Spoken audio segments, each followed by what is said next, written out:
अत्यधिक दुख में। और शंकर जी के पास दुख की सबसे बड़ी एक ही दवाई है। बोले क्या?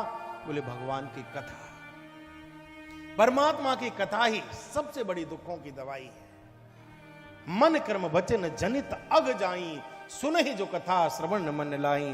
देखो रामचरितमानस के दो बहुत पावरफुल पार्ट हैं, एक सीता, दूसरी सती, और दोनों को ही जलना पड़ा। लेकिन परिणाम क्या हुआ? सती जली, बच नहीं पाई, लेकिन सीता जी जलते जलते भी बच गईं। क्यों? क्योंकि एक ने कथा को सुना और दूसरी ने कथा को नहीं सुना।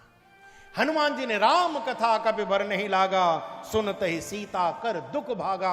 हनुमान जी ने कथा सुनाई तो जानकी जी ने एक चित्त होकर के कथा सुनी, सती ने कथा नहीं सुनी। शंकर जी तीसरी बार दवाई दे रहे हैं। बोले कुंभज ऋषि के आश्रम में कथा नहीं सुनी, रास्ते में भी कथा मैंने सुनाई तब नहीं सुनी, अब एक ही काम लग गया। बोले क्या? बोले लगे कहे न हरि कथा रसाला।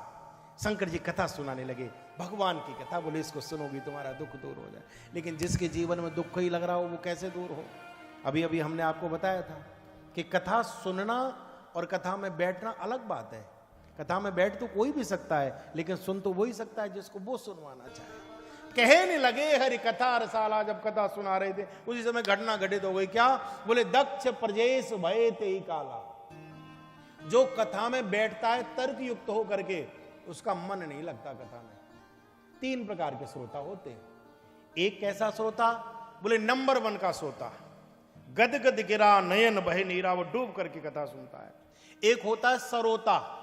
सरोता समझते हो? नहीं, जो सुपारी वगैरह काटता है, उस एक सरोता श्रेणी का श्रोता होता है। वो कैसा? वो कमी देखता रहता है, ये थोड़ी कमी रह गई, यहाँ थोड़ा सा गड़बड़ हो गई, थोड़ी ये व्यवस्था और हो जाती, थोड़ा ऐसा और हो जाता, थोड़ा टाइम पे पानी, थोड़ा ये, थोड़ा वो कमी देखता रहता है। और वो दूसरे के कान में और बोलता रहता है, तो खुद की कथा छूटती है और जो पास में बैठे हैं उसकी भी कथा को ले डूबता है। खुद भी सरदर्दी लेकर के जाता है और दूसरों को भी सरदर्दी दे करके जाता है।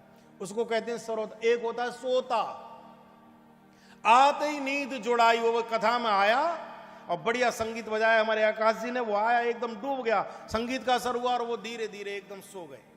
कथा में आए और सो, कथा में नींद बहुत आया करती है, बढ़िया सा खम्मा देखा, कमर लगाई, चकाचक सो गए।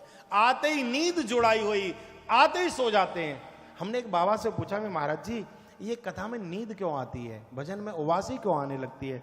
तो वह हंस के बोले, बेटा कुंभकर्ण की पत्नी थी निद्रा। तो बोले फिर? तो बोले कि बेटा जब राम जी ने कुंभकर्ण को मार दिया तो ये तलवार लेकर के आ गई, बोले मैं लड़ूंगी। तो बोले रणांगन में राम जी ने कहा हम तो क्षत्रिय, स्त्रियों से क्या युद्ध करेंगे, तुम तो जाओ अपना काम करो, यहाँ बहुत सेना वीरों को बुला के लाओ, तुमसे नहीं लड़ेंगे। तो ये बोली मैं बदला लूंगी। तो राम जी बोले बदला तो जब लेगी जब हम लड़े, हम लड़े ही नहीं रहे। तो ये बोली मैं तो फिर भी बदला लूंगी। तो राम जी बोले फिर कैसे बदला ले लेगी?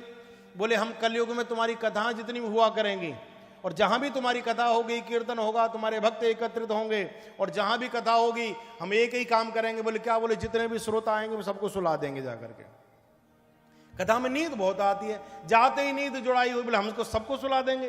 तो राम जी मौन हो गए, कुछ बोल नहीं पाए। अच्छा हनुमान जी के सामने कोई राम जी को टाल ठोंक दे, हनुमान जी क्या भक्ति है? बोले भक्ति नहीं हूं, करके दिखाऊंगी, जितने भी श्रोता होंगे सबको सुला दूंगी।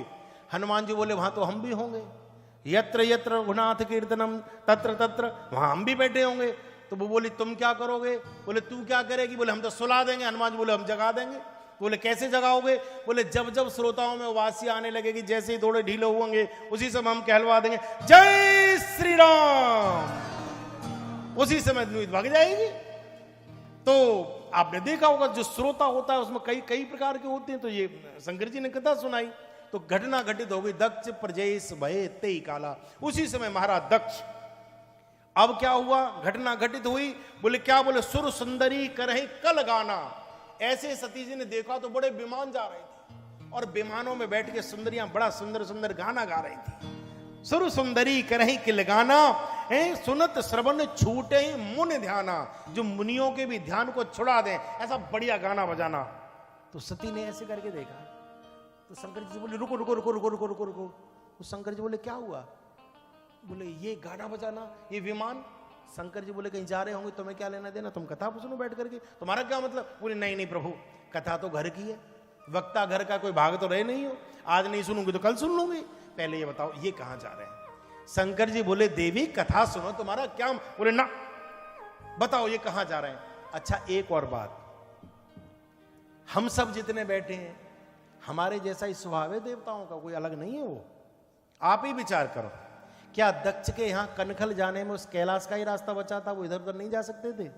चलो रोड की तो मजबूरी होती है कि भाई रोड पे ही गाड़ी चलेगी, ट्रेन की मजबूरी है कोई ट्रेन पटरी पे ही चलेगी, लेकिन प्लेन की रास्ता निश्चित है, लेकिन फिर भी 2-4 फीट इधर उधर हो जाए तो चला सकता है, कोई जरूरी नहीं है कि वहां पहिए लगे हुए हैं कि ना इसी पे चल के जाना है। ये विमान थे, ये जरूरी था कि कैलाश के ऊपर ही होकर के लेके जाएं, इधर उधर होकर भी लेके जा सकते थे, लेकिन शंकर जी को दिखाना था कि तुम्हारी ससुराल में यज्ञ हो रहा है, तुम नहीं बुलाए, हम जा रहे हैं, देख लो, और कुर्ता भी नया पहन के जा रहे हैं हम, ये देखो हम जा रहे हैं। ये स्वभाव होता है। आपने देखा होगा, आपकी किसी से लड़ाई हो जाए जरा सी, आपके पास में न्योता नहीं दिया उसने, अपने लड़के की शादी में निमंत्रण नहीं दिया कि तुमको चलना है, आपका पड़ोसी आएगा बढ़िया कुर्ता वड़ता पहन के एकदम इत्र वित्र लगा के टिप टॉप होकर के आपकी राधे राधे भाई साहब, राधे राधे, राधे राधे भैया जी, अरे बताओ इतना समय हो गया आपने अभी तक दाढ़ी भी नहीं बनवाई और कपड़े भी नहीं पहने। तो वो पूछता है कि क्यों दाढ़ी क्यों बनवाई, कपड़े क्यों पहने? अरे तुम्हारे मित्र के बेटे की शादी है, बारात में नहीं जाना क्या तुमको? तो व्यक्ति कहता है कि वो थोड़ा झगड़ा झंझट हो गया है तो उन्होंने हमें निमंत्रण नहीं दिया है। तो आदमी क्या कहता है, उसको सब पता होता है फिर भी क्या कहे, हमसे झूठ बोल रहे हो, ऐसा तो हो ही नहीं सकता कि वो आपको निमंत्रण न दे, क्यों झूठ बोल रहे हो, जल्दी करो भाई लेट हो जाएंगे। तो कहते नहीं हम सच कह रहे हैं, हमको निमंत्रण नहीं दिया। तुमको? बोले हाँ। सच बताओ? बोले बिल्कुल। अरे पहले मालूम नहीं पड़ी, अगर पहले पता पड़ जाती तो हम कुर्ता पहन के आते ही नहीं, हम भी नहीं जाएंगे, तुम नहीं जाओगे तो हमने, जहां तुम्हारी पूंछ नहीं हम कैसे चले जाए, हम अब घर जा रहे हैं, ये कपड़ा अपना सब निकाल के रख देंगे, हम भी नहीं जाए, तुम नहीं। तो आदमी क्या कहता है, नहीं नहीं तुम तो जाओ, तुमको तो बुलाया है। कि वैसे हमें विश्वास नहीं हो रहा कि वो ऐसा भी काम कर सकते हैं। सब पता है, लेकिन उसको नीचा दिखाने के लिए, कष्ट देने के लिए, परेशान करने के लिए वो वहीं जाकर के दिखाएगा कि देख मैं जा रहा हूं, तू नहीं जा रहा। वही वाली बात, ये इधर उधर होकर के जा सकते थे कैलाश के ऊपर, शंकर जी तुम्हारी ससुराल में रसगुल्ले हम खाएंगे, तुम्हें नहीं मिल रही। तो पूछा कि कहां जा रहे हैं? तो शंकर जी ने कहा कि देवी ये तुम्हारे घर जा रहे हैं। घर मतलब? बोले देवी तुम्हारे पिता ने कलखल में यज्ञ रखा है, ये सब उस यज्ञ में जा रहे हैं। बोले पिताजी ने यज्ञ रखा है और आप नहीं जा रहे? शंकर जी बोले देवी हमको बुलाया नहीं।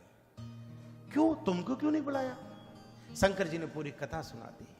देवी जब तुम्हारे पिताश्री प्रजेश हुए, इनके स्वागत में एक सभा रखी गई थी, सबने खड़े होकर के इनका स्वागत किया, लेकिन हम समाधि में बैठे रह गए, हम खड़े नहीं हो पाए। इनको लगा कि हम इनका अपमान कर रहे हैं, ये रुष्ट होकर के वहां से चले आए, कुछ सापा सापी भी हुई, हमसे वैर मान लिया है, हमारे उभय तुम्हें बिसराई, उसी कारण ये आज हमको नहीं बुलाया, तुमको भी नहीं बुलाया। सती जी बोली इसमें तो कोई बुरी बात नहीं है, ये पिता है, ये ससुर हैं, और ससुर तो पिता के समान होता है। सती जी कहती है मित्र के घर, गुरु के घर और पिता के घर तो बिना बुलाए भी चले जाना चाहिए, इसमें कोई दोष नहीं होता। तो शंकर जी बोले सही कहती हो, मित्र के घर, पिता के घर, गुरु के घर बिना बुलाए जाने में कोई दोष नहीं होता, लेकिन जदपि विरोध मान जहां कोई और तहां गए कल्याण न होई, जहां पर कोई विरोध मानता हो वहां नहीं जाना चाहिए देवी। अब सती बार बार अंदर बाहर जाएं, अंदर बार बार इधर उधर जाती हैं, बार बार जाऊं जाऊं नहीं जाऊं, क्या? शंकर जी समझ गए, तो बोली चलो ना। शंकर जी बोले हम तो नहीं जा सकते।